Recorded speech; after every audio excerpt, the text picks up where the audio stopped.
안녕하세요. 김민수입니다. 저는 이제 무인차 팀이고요. 현재 7년 동안 통합 과정에 있었고 이번에 졸업을 합니다. 그래서 사실 제가 어떤 연구 하시는지 신입생분들은 좀 잘 모르실 것 같고 이제 대부분 지금 보이시는 분들은 다 제가 어떤 연구 하시는지 아실 텐데 했던 연구에 대해서 좀 간략히 요약을 하면서 제가 7년 동안 이러이런 연구를 해서 실제 7년 마지막에 학위 논문에는 이런 식으로 구성이 됐다라는 거를 공유를 드리면 좋을 것 같아서 그런 이제 목차나 어떻게 했는지 어떤 질문을 받았는지 이런 거 위주로 말씀을 드리도록 하겠습니다. 그래서 제가 했던 연구는 이제 경로 계획이라는 연구를 했습니다. 그래서 여기서 경로 계획이란 거는 왼쪽 그림에 보시다시피 어떤 시작 위치가 있고 어떤 목표점이 있으면은 이 자동차나 비이클 같은 차량을 어떻게 목표점에 정확히 도달할 수 있게 하는지 그 일련의 시작부터 끝까지의 경로를 모션을 계획하는 것을 의미합니다. 그래서 제가 타겟하는 것은 뭐 단순한 환경보다는 오른쪽과 진짜 협소한 주차장에서 이런 이제 여러 번의 전후전까지 요할 수 있는 이런 환경에서 경로를 실시간으로 계획을 하는 것을 목적으로 두고 있습니다. 그래서 실제 매니플레이션이나 휴머노이드보다는 자유도는 훨씬 적지만 실제로 해보면은 조금 어려운 점들이 있습니다. 실제로는 차량의 X, Y 그리고 어떤 방향적인 것도 고려해야 되고요. 실제 차량이 X, Y 방향만 고려하면은 이제 저희가 단순히 제어가 잘 될 거라 생각하지만 실제로 어떻게 차량의 핸들을 돌려야 되는지 더 높은 차원의 경로를 계약해야 되고 차량이 양옆으로 바로 이동할 수 없는 논홀로노믹이란 제약 조건도 있습니다. 그리고 실제 로봇에 실험을 해보시면 알겠지만 실제 차량이 저희가 흔히 생각하는 최소화하는 회전 반경을 많이 쓰면서 경로를 계획할 수 있다고 생각하지만 실제로는 더 보수적인 제약 조건을 설정해서 경로를 계획하게 됩니다. 예를 들어 약간만 제어 오차가 틀어지면은 이제 그 오차를 회복을 할 수가 없기 때문에 사실 이런 여러 관련된 조건들을 고려하면은 이를 이제 실시간으로 이제 보시는 이런 환경에서 경로를 계획하고 제어하는 거는 실제로 어렵습니다. 그래서 제가 학위 논문 동안 했던 연구는 이제 실시간으로 이런 최적에 가까운 경로를 계획하면서 목표점에 도달하는 시간을 최소화하는 어떤 일련의 큰 프레임워크를 연구를 했습니다. 중간에 질문 있으시면 편하게 해주시면 됩니다. 그리고 폰트가 이상하게 나와. 그래서 이제 기존의 큰 시스템적으로는 왼쪽과 같은 계층적인 경로 계획 방법이 주를 이뤘습니다. 그래서 왼쪽과 같이 최적의 컴플리트 경로라고 해서 여기서 컴플리트는 처음부터 시작까지의 경로가 모두 있는 것을 의미합니다. 그래서 이 컴플리트 경로를 계획하고 추후에 차량이 제어가 돼서 추종하는 식으로 이루어집니다. 최적 경로를 계획하고 추종을 할 수 있지만 실제로는 실시간성이 부족하다는 단점이 있습니다. 경로를 계획하는 시간이 자체가 증가하게 되면은 차량은 부득이하게 계속 정차를 할 수 있고 도착하는 시간이 증가합니다. 앞서 이제 좀 복잡하거나 협소한 환경에서는 실제로도 이런 이제 시간도 많이 걸리게 되고요. 하나의 이제 방법으로는 오른쪽까지 실시간 경로 계획 방법이 있습니다. 그래서 경로의 일부를 계획함과 동시에 바로 이제 추종을 하고 계속 또 백그라운드에서는 계속 또 경로를 계획하면서 이제 진행하는 방식입니다. 그래서 정차한다는 과정 자체가 필요 없게 되고요. 새로운 장애물 정보에도 계속 업데이트가 되면서 대응이 가능한 장점이 있습니다. 하지만 짧은 시간 안에 경로를 계획하고 바로 추종하기 때문에 최적의 경로를 계획하기 어렵고 이에 따라 도착 시간이 증가할 수 있다는 단점이 생기게 됩니다. 그래서 저는 이제 학위 논문 연구에서는 이제 크게는 세 가지 연구를 이제 독립적으로 진행을 했었습니다. 그래서 첫 번째는 앞선 이제 경로를 계획할 때 이제 더 빠르게 경로를 계획할 수 있도록 기존의 RRT와 같은 트리 기반 서치 방법에서 뉴럴넷으로 경로를 예측을 하고 이를 탐색 과정에서 사용을 하게 됩니다.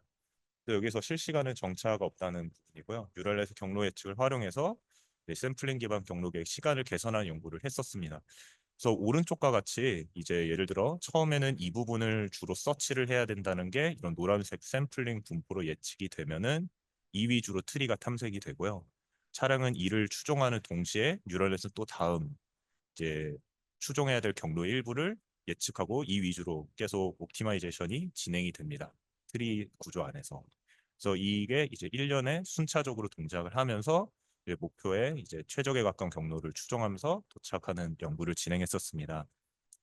그두 번째 연구는 이제 이거에 이어서 많이들 써보셔서 아시겠지만 뉴럴넷으로 예측을 하면 저희가 흔히 하는 인디스트리뷰션 환경이 아닌 아웃 오브 디스트리뷰션 같은 곳이나 심지어 인디스트리뷰션이더라도 실제로 예측이 이제 잘 안 되는 환경들이 꼭 존재하게 됩니다. 그래서 실제 이런 예측도 이제 불확실한 경우들이 생기게 되고요. 그래서 제가 진행했던 거는 이 예측이 만약에 불확실하면은 실제 경로를 탐색할 때그 불확실한 예측을 무작정 많이 쓰게 되면 오히려 시간이 더 증가하고 실패하는 경우들이 생기게 됩니다. 그러면 이를 어떻게 알 수 있을까 생각했을 때 뉴럴넷이 주는 이 앞 출력에 대해서 얼만큼 내가 자신감이 있는지 여기서 자신감은 정확도를 모사하는 이제 변수입니다. 그래서 그 자신감의 정도에 따라서 얼만큼 뉴럴넷 샘플을 쓸지 혹은 이 부정확성을 보상하기 위한 유니폼한 샘플을 많이 사용을 할지를 결정하게 됩니다. 적응적으로. 그래서 강건성을 증가하는 이제 다음 연구를 진행을 했었고요. 세 번째는 이제 협소한 목적점에서 경로객 시간을 감소하는 연구입니다. 이는 이제 원래는 주차에 좀 특화된 연구이긴 한데 예를 들어 이제 시작점에서 목표점이 있으면 이렇게 좁은 곳에서는 트리 기반의 방식이 이제 랜덤한 샘플로 여기 샘플을 해서 트리를 확장할 때 실제로 충돌이 일어나기 쉽기 때문에 경로 계획 시간도 많이 걸리게 됩니다. 하지만 실제 차량량 같은 경우는 대부분이 어느 정도 목표에 도착할 때는 이제 뭐 원호나 직선을 따라가는 등 이제 어떤 비교적 정형화된 경로를 따라가기 때문에 이제 이런 타겟트리라는 것들의 기존 방법이 있어서 이를 차용을 하고 이를 최적의 경로를 찾을 수 있다라는 걸 실험적으로 증명해서 이 연구를 확장을 했었고요. 마지막으로 앞서 지금 제가 설명드린 이 세 가지를 모두 다 통합을 해서 이제 학위 논문 마지막 챕터에서 마무리를 했습니다. 그래서 이건 실제로 제가 학위 논문의 최종 목차입니다. 그래서 많이 보시고 참고하시면 좋을 것 같습니다. 그래서 제가 가장 고민이 됐던 거는 어떻게 하면 이제 각 제가 방금 얘기했던 연구들이 하나의 주제로 엮일 수 있을지를 고민을 많이 했었습니다. 그래서 결국 앞서 말씀드렸던 뭐 학습을 어떻게 해서 예측을 하고 예측이 부정확하고 하는 두 번째 챕터나 세 번째 챕터 같은 경우는 어느 정도 연관이 있어서 이를 개선하는 식으로 이제 얘기를 할 수 있었지만 사실 앞선 주차 내용은 약간 조금 동떨어진 감이 있습니다. 그런데 사실 이거를 하나로 엮이기 위해서는 결국 고민을 하다가 결국 이 세 가지 챕터 2, 3, 4의 모든 방법을 통합하는 식으로 진행을 했었습니다. 그래서 이게 결국은 통합은 됐었고요. 잘 돼서 실제로 좋은 성능이 됐고 실제로 이 통합을 했기 때문에 각 주제들이 하나의 이제 어떤 이런 컨트리뷰션이 있을 때 이게 포함됐을 때 같은 어블레이션 스터디 등을 진행을 하면서 실제로 작년에 졸업 준비해서 정말 다양하고 많은 실험을 했습니다. 그래서 여기 빨간색으로 돼 있는 게 실제로 제가 작년에 실차 실험 포함해서 이제 정말 많은 실험을 했었던 결과이고요. 뭔가 어떻게 뭐 주변에 예기치 못한 장애물들이 센서에 들어왔을 때 대응할 수 있는지, 센서의 노이즈들이 많이 있으면은 어떻게 대응할 수 있는지, 동적인 환경에 장애물들이 생기면 이게 대응이 되는지, 혹은 실차 실험 있고 또 뭐 뒤에서 말씀드리겠지만 요즘에 이미테이션 러닝이 좀 핫하잖아요. 그러면 그런 방법들에 비해서 내 알고리즘 위치가 어딘지를 또 분석하거나 최소한 이제 디스커션은 학위 논문에 실려야 된다라는 코멘트 등을 받아서 그거 관련돼서 얘기도 하고 어 이제 많이들 듣게 계시겠지만 다른 로봇에서 되냐라는 질문을 받아서 뭐 드론도 하고 매니플레이터도 했습니다. 결국 그래서 진행하였고 사실 이 학위 논문을 저처럼 구성하는 게 정답은 아닙니다. 제가 이제 선배님들이나 저랑 같이 졸업했던 동기 동현이만 봐도 대부분 이제 어떤 큰 주제를 하나 노블한 방법을 제안을 하고 그걸 기준으로 이제 다양하게 적용해서 갈래를 하고 이제 분석을 하는 식으로도 많이 학위 논문을 구성을 합니다. 그래서 이건 꼭 절대적인 건 아니고요. 만약에 저와 같이 조금 이제 연구들이 약간 동떨어진 것들이 있고 어떻게 구성해야 되는 고민이 되면은 그런 내용을 좀 참고하셔도 좋을 것 같습니다. 그리고 보시면 아시겠지만 제가 18년도에 입학을 하고 21년도에 연구를 하고 22년도, 23년, 24년도에 해서 쭉 그게 다 실린 거기 때문에 다들 열심히 하셔야 됩니다. 그래서 제가 했던 이 추가적인 실험 결과 내용으로도 또 말씀을 드리겠습니다. 그래서 제가 진행했던 알고리즘들은 이제 앞서 이런 좁은 도로에서 직각 주차를 하거나 평행 주차를 하는 이제 곳에서 테스트가 됐습니다. 실제 차 크기는 약 5m 정도 되고요. 도로 너비가 4m라든지 평행 주차 같은 경우는 약 5.5m 같이 좀 좁은 곳에서 주차를 이제 사람처럼 이제 주차해 볼게 하면은 바로 이제 이렇게 실시간으로 최적에 가까운 경로를 측정하면서 주차를 하게 되었고요. 주차뿐만 아니라 이런 불규칙하게 장애물들이 놓인 환경에서 주행을 해서 도달을 하거나 어떤 좁은 도로가 있을 때 바로 회피해서 목표에 도달을 하거나 혹은 운전을 하다가 어떤 막힌 길이를 직면을 하게 되면은 다양한 전후진을 통해서 이제 이곳을 빠져나오는 경로를 계획하거나 하는 것들을 최적에 가까운 경로를 실시간으로 할 수 있게 하는 것을 보였었습니다. 그리고 협소한 도로, 미로와 같은 곳에서도 주행을 하는 태스크도 이제 마무리를 했었습니다. 이거는 사실 연말 리미트 때 한번 보여드렸어가지고요. 목표가 있습니다. 이게 사실 차량의 시작 위치랑 좀 겹쳐서 그런데요. 여기 보시면 빨간색이 시작 위치고요. 녹색이 네, 네, 완전 반대로 오리엔테이션 반대로 있습니다. 그래서 아예 그런 식으로 좀 다양한 환경에서도 효용성을 보였었습니다. 넘어가겠습니다. 그리고 이거는 이제 발레 파킹 프로젝트라고 해서 제가 학위 논문에서 경로를 계획하는 것만 얘기했지만 실제로 저는 대부분의 프로젝트를 기존의 선배분들과 함께 발레 파킹을 하는 프로젝트를 진행을 했었습니다. 이거는 실외 파킹이고요. 여기서의 과정은 이제 저희가 주차 구역이 있으면은 주차 구역을 모릅니다. 대신 주차장이 대충 이러한 그래프로 이런 구조를 뭐 가지고 있다 정도만 아는 상태에서 이제 실제로 주행을 하면서 이제 주차 구역을 빈 주차구역을 직접 서치를 하고 주차까지 하는 일련의 시스템을 이제 개발하면서 연구를 같이 진행했었습니다. 그래서 안타깝게도 여기 뭐 주행을 하는 방법이든지 혹은 제가 주차장을 또 어떻게 돌아다녀야 되는지 약간 어떤 컴퓨터 사이언스적인 문제도 옛날에 풀었었거든요. 근데 그거는 보시다시피 학위 논문에는 하나도 실려 있지 않고요. 그래서 제 지금 하시는 것들이 과제랑 연관도 안 될 수 있기 때문에 그런 걸 조금 똑똑하게 잘 온라인 하는 게 중요합니다. 그래서 이렇게 주차 구역을 알아서 찾아가다가 그 주차 구역이 발견이 되면은 실제로 이제 앞서 말씀드렸던 이 알고리즘을 적용을 하면서 주차를 했었습니다. 그래서 이 내용은 조금 지겨워서 다음으로 넘어가겠습니다. 그리고 이제 제가 했던 것들은 또 작년에 이제 맵핑 같은 것도 같이 했었습니다. 그 센서의 노이즈가 앞선 저는 라이다를 썼지만 실제로 카메라 같은 걸 쓰시면 아시겠지만 세그멘테이션 하면은 실제로 그 장애물의 바운더리에서 그리드 맵을 구성하면은 복셀 같은 게 이제 뭐 점유가 돼 있다 안 돼 있다라는 게 쉽게 발생을 하잖아요. 그래서 그런 경우에는 어떻게 좀 대응할 수 있을까 했을 때 완전히 새로운 연구를 한 건 아니고요. 기존의 프레임워크에 매핑을 하는 기존 연구들을 다 통합을 또 해서 테스트를 하면서 이제 매핑까지 하는 부분을 했었고 여기 원래 하늘색으로 되어 있는 게 실제 노이즈지만 이 노란색으로 되는 게 그 노이즈들이 제거된 모습을 보여줍니다. 그래서 실제로는 약 반 이상의 노이즈를 제거하면서 매핑과 플래닝을 동시에 하면서 알고리즘의 테스트를 진행했었습니다.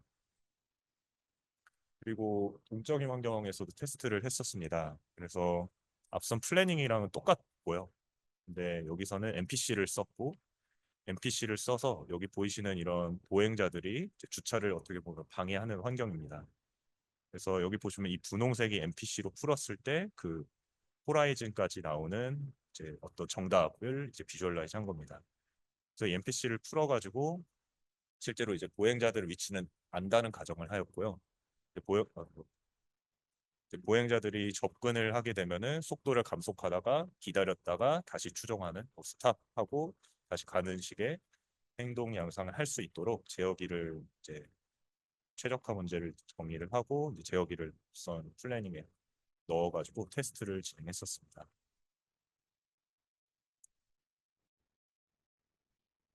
여기서는 뭐 똑똑하게 뭐 사람과 어떤 인터랙션을 하는 거는 아니고요.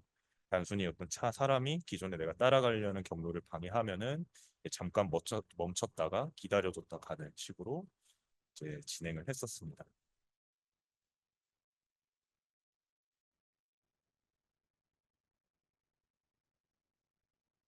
네, 애니타임 RRT로 나온 거 그냥 쓰는 거고요. 제어기만 MPC를 붙인 거. 네, 근데 여기서 제어기 붙이고 이 원래 제가 추종해야 되는 이 패스에서 NPC가 따라가는 레퍼런스 패스가 필요하지 않습니다. 그거를 이제 보행자의 위치는 알고 있던 가정에서 레퍼런스 패스를 먼저 피지블하게 만들고 그걸 잘 따라갈 수 있게 제어기로 추정을 했습니다.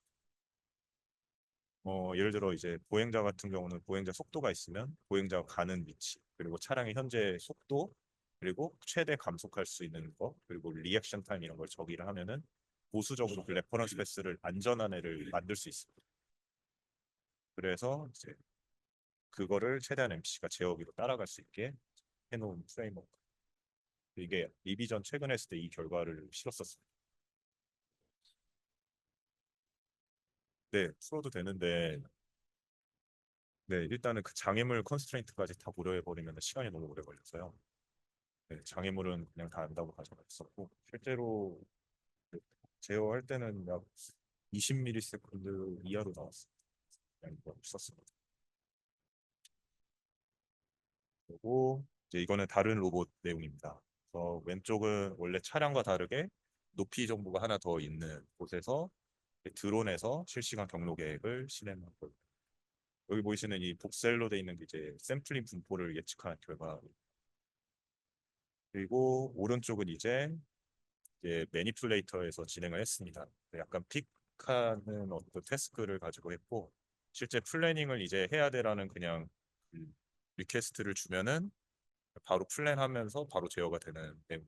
근데 뭐 구체적으로 트레젝토리까지는 쓰지 않았고 그냥 조인트 스페이스에서 경로 나오면은 그냥 IK 풀어서 비주얼라이즈 이런 식으로 했었습니다. 그 플래닝 단에서도 이렇게 쓸 수 있다라는 것을 이제 보이면서 학위 논문에서 마무리를 했었습니다. 잘 안 되는 경우도 있습니다. 최적이 아닌 것 따라가는 여기에 좀 투명하게 나와 있는 이 로봇팔이 샘플링 분포를 예측을 하고 조인트 스페이스에서 그걸 워크 스페이스에서 비주얼라이즈하는 결과입니다. 네, 그래서 이렇게 학위 논문을 마무리했었고 제가 학위 논문 심사를 하면서 네, 네, 네, 네. 뭐, 네, 근데 네, 네, 맞습니다. 네, 네, 네, 네,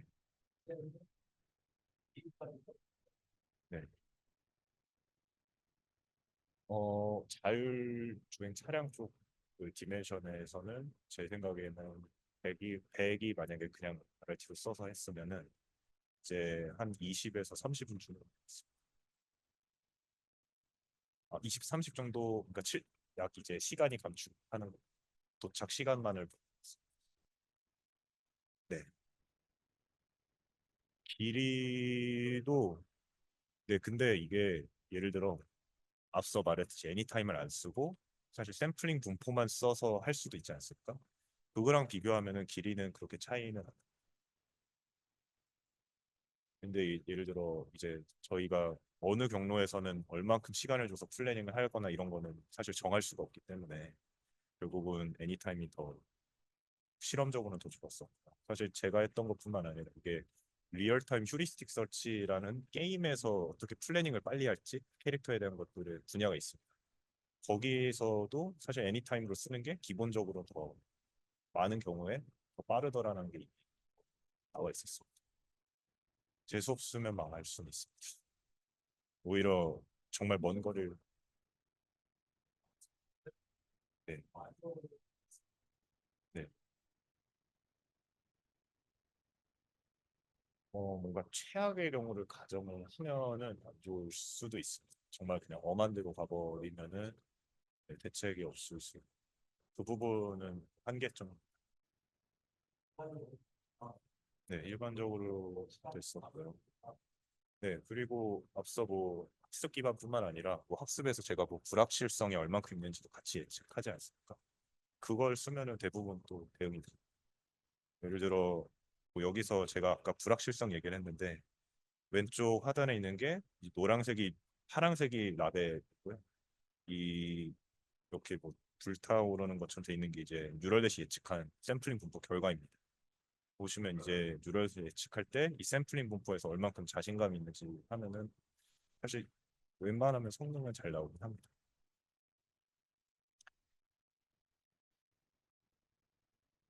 네, 그냥 컨피던스. 그러니까 불확실성을 제가 헷갈리게 말씀드린 것 같고요. 컨피던스이고요. 네, 그래서 앞선 뭐 이런 경로 예측하면 이 예측이 실제 뉴럴이 얼마큼 컨피던스를 갖는지가 0에서 1 사이로 또 같이 나오게 됩니다. 그래서 이를 이제 경로를 계획할 때 얼만큼 뉴럴넷 샘플을 많이 쓸지를 적응적으로 결정을 하게 됩니다. 또 마지막입니다. 그래서 제가 학위 논문 준비하면서 받았던 질문들인데요. 실제로 제가 많이 받던 질문들은 이제 뭐 왜 이 연구를 했냐, 아니면 이게 왜 어렵냐라는 질문도 받았었고 분명 받으실 겁니다. 그리고 그 연구 결과가 실제 환경 적용했을 때 진짜 정량적으로 효과가 어느 정도냐. 예를 들어 1초 걸리는 플래닝이 0.1초가 됐다고 해서 이게 효과가 있냐고 누가 물어봤을 때는 아닐 수도 있잖아요.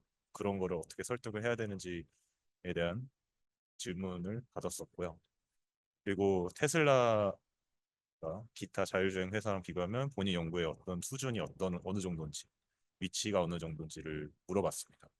요즘에 심사위원분들도 저희 분야가 아니더라도 대부분 AI 분야에서 얘기를 하시면 눈들이 또 높아지셨기 때문에 분명 뭐 예를 들어 보행 팀을 얘기를 하시면 유니티를 로봇 걷는 영상 봤는데 어느 정도 잘 지금 걷는 거에 비하면 수준이 어느 정도냐 이런 질문이 나올 수 있습니다. 그리고 다른 로봇에 적용할 수 있는 알고리즘인지 그리고 앞서 보여드렸던 센서 노이즈나 동정의 환경에서 잘 되는지 그리고 최근 유행하는 모방학습 기반의 엔드투엔드로 자율주행하는 것과도 비교했을 때 어떤지 혹은 최소한으로 이게 만약에 실제 비교가 산업에서 하는 건 비교가 사실 어렵기 때문에 적어도 학위 논문에서는 이렇게 디스커션을 했으면 좋겠다라는 질문들이 있었습니다. 그래서 앞선 이런 질문은 분명 박사과정 학생한테 물어볼 겁니다. 그렇기 때문에 그거를 좀 알고 계시면은 미리 준비하는 데 도움이 될 수 있다. 그래서 제가 준비한 발표는 여기까지. 감사합니다.